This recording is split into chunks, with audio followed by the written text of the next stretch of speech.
Këtë ditë jemi njohur me raste breshëri, stuhie, zjarri, aksidente rrugore, aksidente në punë, djegje aksidentale të automjetit, rrëshqitje dherash, probleme shëndetësore apo dëme të tjera të papritura. Të gjitha ngjarje që dëshmojnë rëndësinë e një police sigurimi.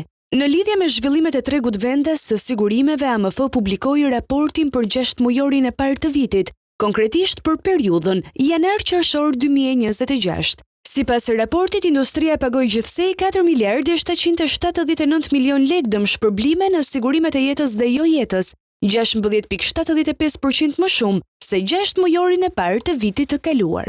Nga kjo shumë, Sigali Assurance Group pagoi 1 miliardë 285 milion lekë, ose 26.89% të gjitha dëmshpërblimeve të tregut. Gjatë 6 mujorit, kompania dëmshpërbleu 10.720 raste, me një vlerë prej rreth 13.8 milion euro, duke paguar e vetme më shumë se 1/4 e të gjitha dëmshpërblimeve në tregun shqiptar të sigurimeve.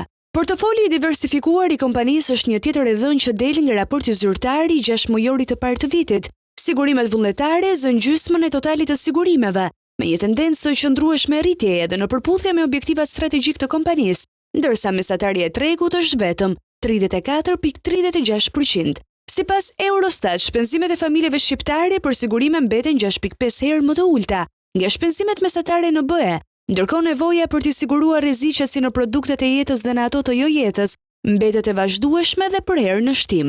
Në tregun shqiptar, kompanisë si Sigal, për të përgjigjur nevojave të individëve dhe bizneseve, ofrojnë mbi 50 produkte sigurimi, të risiguruara në liderët botror të risigurimeve dhe plotësisht të përputhura me standardet evropiane të sigurimeve.